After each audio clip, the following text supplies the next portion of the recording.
Hello दोस्तों, स्वागत है एक बार फिर से आप सभी का आपके अपने चैनल एडुटेनमेंट पर। आई होप आप सभी लोग स्वस्थ होंगे और आप लोगों की प्रिपरेशन भी अच्छे से चल रही होगी।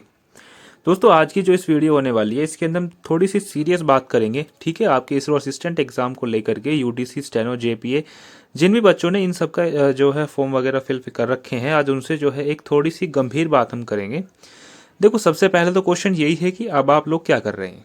ठीक है, देखो आपके एग्ज़ाम की कोई भी अपडेट नहीं है। पहले मैं बता देता हूँ कि आपके एग्ज़ाम की कोई भी अपडेट नहीं है। और ये वीडियो मैं इसलिए बना रहा हूँ क्योंकि आज सुबह मैंने वेबसाइट चेक किया। आज सुबह जब मैंने वेबसाइट चेक किया तो मैंने जो है इनके जो मतलब पहले के जो एग्ज़ाम रुके हुए थे, मैंने एक बार उनको चेकआउट किया। तो चेक करने पे मुझे ये पता चला कि दोस्तों इनकी बहुत ज़्यादा एग्ज़ाम है जो पहले से पेंडिंग चल रहे हैं। ठीक है, आपका तो चलो आईसीआर भी कराएगा, है ना, आपका तो आईसीआर भी कराएगा, लेकिन कुछ एग्ज़ाम भी एसएससी के भी जो है रह रहे हैं।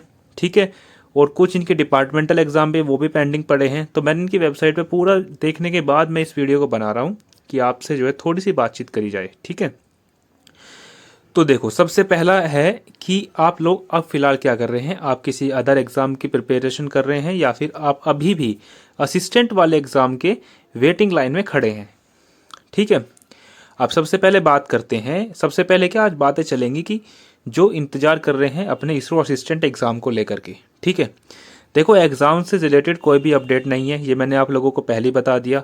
एग्ज़ाम दिसंबर में होगा, जनवरी में होगा, ये भी अब नहीं कह सकते। ठीक है, क्योंकि जो एक्सपेक्टेड वर्ड था ना, ये बहुत ज़्यादा दोस्तों बदनाम हो चुका है अब। ठीक है, क्योंकि अगर अक्टूबर बताता, मैंने अक्टूबर बताया था आप लोगों को, अक्टूबर में कुछ नहीं किया, पूरे अक्टूबर मंथ में कुछ नहीं हुआ। ठीक है, एक सिंगल अपडेट नहीं आया आप लोगों का अक्टूबर के मंथ में। ठीक है, अब बात यह है कि आप इंतज़ार कर क्यों रहे हो।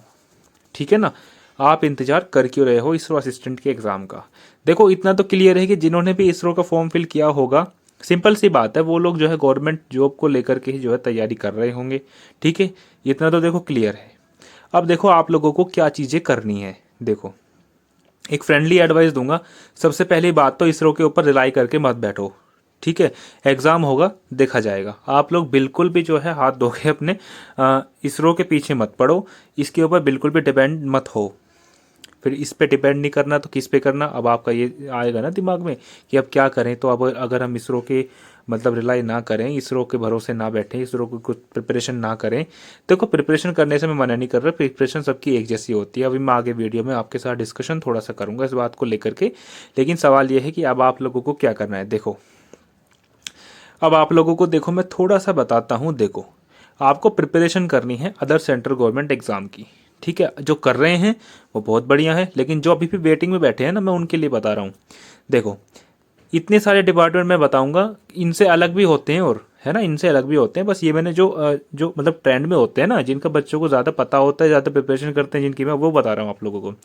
देखो, एसएससी हो गया, रेलवे हो गया, बैंकिंग हो गया, आगे डीआरडी होगा, एफसीआई हो गया, डिफेंस एग्जाम हो गए, मतलब जिनकी फिजिकल कंडीशन ठीक है, कोई डिफॉर्मिटी नहीं है, तो वो डिफेंस में जा सकते हैं। स्टेट एग्जाम हो गए, है ना, इतने सारे स्टेट हैं, हर स्टेट एग्जाम कराता है अपना।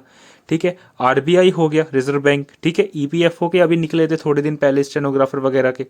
एग्रीकल्चर डिपार्टमेंट में आती हैं वैकेंसीज।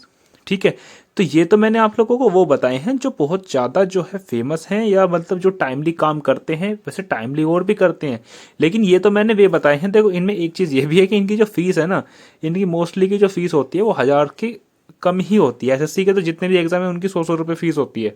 ठीक है, तो ये मैंने कुछ इस हिसाब से बताए हैं। लेकिन वेरियस पोस्ट होती है ना, वेरियस पोस्ट होती हैं, जैसे आईआईटी में कुछ वेरियस पोस्ट के लिए वैकेंसीज निकलती हैं, तो वो भी तो एग्ज़ाम होते हैं ना। सिलेबस सबका दोस्तों, ज़्यादातर एग्ज़ाम ऐसे होते हैं जिनका सिलेबस सेम होता है। ठीक है, तो आप लोग किसी भी एक एग्ज़ाम को पकड़ लीजिए, ये सारे एग्ज़ाम का सिलेबस एक ही होता है।